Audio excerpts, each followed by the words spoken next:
سال 1945 دنیا کی سب سے خون خرابہ کرنے والی جنگ۔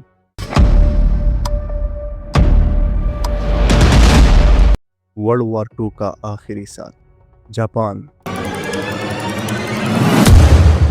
ایک ایسی قوت جو ایشیا میں سب پر راج کرنا چاہتی تھی، لیکن ہیروشیما اور ناگاساکی پر اٹامک بمز گرنے کے بعد جاپان نے اپنا جھنڈا نیچے کر دیا۔ سمجھ لیا گیا کہ جنگ ختم ہو چکی ہے۔ سب سولجر اپنے ملک لوٹ گئے، لیکن ایک سولجر جو اس حقیقت کو ماننے کو تیار ہی نہیں تھا، ایک سولجر جس کا یقین، لویلٹی اور اس کی ڈیوٹی اتنی گہری تھی، اس نے اپنی پوری زندگی سیکریفائس کر دی۔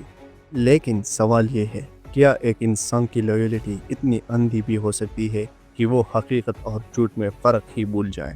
آخر کیوں ہیرو اونوڈا نے دنیا کے سامنے ہتھیار ڈالنے سے انکار کر دیا؟ اور کیا ہوا جب 30 سال بعد اسے فائنلی سچ دکھایا گیا؟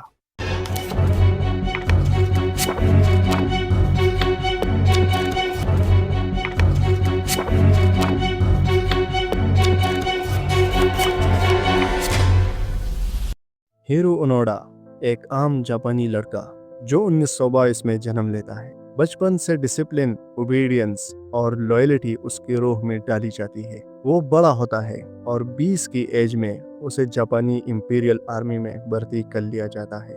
1944 میں جب دنیا ورلڈ وار 2 کے آخری لمحات میں تھی، ہیرو اونوڈا کو ایک خاص ٹریننگ دی گئی۔ ٹریننگ اسپیونیج، جنگل سروائیور اور گوریلا وارفیئر کی۔ اسے سکھایا گیا never surrender, never dye, always fight for the empire. اور پھر اسے فلپائنز کے لوونگ آئیلینڈ پر بھیج دیا گیا۔ اونوڈا کے لیے مشن سمپل تھا، دشمن کو کنفیوز کرنا، جنگل میں گوریلا سٹائل اٹیک کرنا، اور سب سے امپورٹنٹ، چاہے کچھ بھی ہو جائے سرنڈر کبھی نہیں کرنا۔ دسمبر 1944 ہیرو اونوڈا اپنی رائفل اور لمیٹڈ سپلائی کے ساتھ لیوبینگ آئیلینڈ پر پہنچتا ہے۔ جنگل گنا ہے، ہوائیں نمی سے بھری ہوئی ہے، اور چھوٹی سی جاپانی گیریسن اپنی پوری کوشش کر رہی ہے کہ امریکن فورسز کو روکا جائے۔ اونوڈا کو ایک ہی آرڈر ملتا ہے، تمہارا مشن ختم تب ہوگا جب ہم تمہیں واپس بلائیں گے۔ جب تک ایسا نہیں ہوتا، تم جنگل میں رہ کر فائٹ کرتے رہو گے۔ یہ آرڈر اونوڈا کے لیے بائبل اور گیتا بن جاتا ہے، ایک ایسا حکم جس میں بدلنے کی گنجائش ہی نہیں تھی۔ پھر آتا ہے اگست 1945۔ ہیروشیما اور ناگاساکی پر اٹامک بمز گرتے ہیں۔ جاپان کولیپس ہو جاتا ہے اور ایمپرر ہیروہیٹو ایک ہسٹوریکل اناؤنسمنٹ کرتا ہے، جاپان اب سرنڈر کرتا ہے۔ دنیا کے لیے جنگ آفیشلی ختم ہو گئی۔ لاکھوں جاپانی سولجر گھر لوٹ گئے، لیکن جنگل کے بیچ چھپا ہوا ایک فوجی، اونوڈا، اس اناؤنسمنٹ کو کبھی سن ہی نہیں پاتا۔ اور جب کچھ ہی مہینوں بعد الائٹ فورسز آئیلینڈ پر آتی ہے، اونوڈا اور اس کے 3 ساتھی جنگل میں گھس جاتے ہیں اور ڈیسائیڈ کرتے ہیں کہ جنگ ابھی بھی چل رہی ہے۔ دن گزرتے گئے، پھر مہینے اور پھر سال۔ 1946 میں فلائرز گرائے جاتے ہیں جس میں لکھا ہوتا ہے کہ جنگ ختم ہو گئی ہے، گھر آ جا۔ لیکن اونوڈا ان پیپرز کو اٹھا کر پڑھتا ہے اور ترنت سمجھ جاتا ہے یہ دشمن کا پروپیگنڈا ہے، یہ سب جھوٹ ہے، جاپان کبھی سرنڈر ہی نہیں کر سکتا۔ اور اس دن سے ایک نیا سفر شروع ہوتا ہے، جنگل میں چھپ کر جینا، کھانا ڈھونڈنا، کبھی لوکل فارمرز کے فیلڈ لوٹنا، کبھی چھوٹی موٹی فائر فائٹس کرنا۔ اونوڈا اور اس کے ساتھی 20-25 سال تک جنگل کے ہر کونے میں سائے کی طرح گھومتے رہے۔ رات کو چھپ کر کھانا بناتے، دن میں گھنا جنگل کور بن جاتا۔ وہ سمجھتے رہے کہ ان کا ملک ابھی بھی جنگ لڑ رہا ہے۔ ایک ایک کر کے اونوڈا کے ساتھی گرتے گئے، کچھ مار گئے فائر فائٹس میں، کچھ بیماری سے، اور کچھ نے تک کر سرنڈر کر دیا۔ لیکن اونوڈا اکیلے اپنے آرڈرز کو اپنی روح کی گہرائیوں میں بسایا رکھتا ہے، never surrender, fight till the and. حیرت کی بات ہے، 20 سال، 25 سال، دنیا بدل گئی، ٹیلی ویژن آ گیا، مین آن دا مون چلا گیا، نئے لیڈرز آئے، لیکن اونوڈا کے لیے وقت جنگل میں رک گیا تھا۔ سال 1974، دنیا ڈسکو میوزک میں ڈوب چکی تھی، ویتنام وار بھی آلموسٹ ختم ہو رہی تھی، لیکن ایک جنگل میں ایک سولجر ابھی بھی ورلڈ وار 2 لڑ رہا تھا۔ اور اس جنگل میں انٹر ہوتا ہے ایک نیا چہرہ، نوریو سوزوکی۔ نوریو ایک جاپانیز ٹریولر تھا جو دنیا کی سب سے عجیب چیزوں کو ڈھونڈنے نکلا تھا۔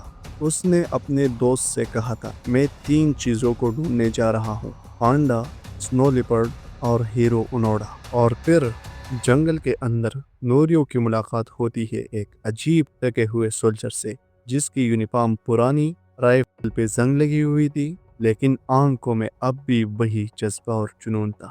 نوریو نے اونوڈا کو کہا، اونوڈا، جنگ ختم ہو گئی ہے، آپ گھر جا سکتے ہو۔ لیکن اونوڈا نے اسے دیکھا اور مسکراتے ہوئے کہا، میں تب تک ہتھیار نہیں ڈالوں گا جب تک میرا کمانڈر مجھے خود آرڈر نہ دے۔ سوچئے، ایک سولجر جو 30 سال سے دنیا کے خلاف لڑ رہا ہے، اس کا یقین اتنا مضبوط تھا کہ ایک غیر آدمی کے لفظوں پر اس نے اپنے آرڈرز کو توڑنے سے انکار کر دیا۔ جاپان کی گورنمنٹ نے تورن اونوڈا کے پرانے کمانڈر میجر یوشیمی ٹینیگوشی کو فلپائنز بھیج دیا، ایک ریٹائرڈ بہت بوڑھا آدمی جو کبھی ایک ینگ افیسر کو ایک امپاسبل مشن دے کر چلا گیا تھا۔ 1974 میں 29 سال بعد وہی کمانڈر جنگل میں جا کر اونوڈا کے سامنے کھڑا ہوتا ہے اور کہتا ہے، اونوڈا، تمہارا مشن ختم ہو گیا ہے، جاپان نے جنگ ہار لی، تم گھر آ سکتے ہو۔ اور اس وقت ایک ایسا پل آتا ہے جو ہسٹری میں ہمیشہ یاد رہے گا۔ اونوڈا اپنی رائفل نیچے کرتا ہے اور اپنے ہتھیار سرنڈر کرتا ہے، اور 29 سال بعد جنگل سے باہر نکلتا ہے۔ اونوڈا جب جاپان واپس آتا ہے تو پوری دنیا حیران رہ جاتی ہے۔ ایک سولجر جو 1945 میں جنگل گیا تھا، 1974 میں واپس آ گیا۔ جاپان بدل گیا تھا، لوگ ماڈرن ہو چکے تھے، لیکن اونوڈا کے لیے وقت وہی رک گیا تھا جہاں سے اس نے چھوڑا تھا۔ ہیرو اونوڈا انسانی ذہنیت کا ایک عجیب اگزامپل بن گیا، ایک ایسی لائلٹی جو وقت، سچ اور زندگی کے سامنے بھی نہیں ٹوٹی۔ اونوڈا کی کہانی ہمیں ایک چیز سکھاتی ہے، زندگی میں لائلٹی اور ڈسپلن ضروری ہے، لیکن اگر ہم حقیقت کو سمجھنے سے انکار کر دیں تو وہی لائلٹی ہمیں برباد بھی کر سکتی ہے۔ ملتے ہیں ایک نئی ویڈیو میں، تب تک کے لیے اللہ حافظ۔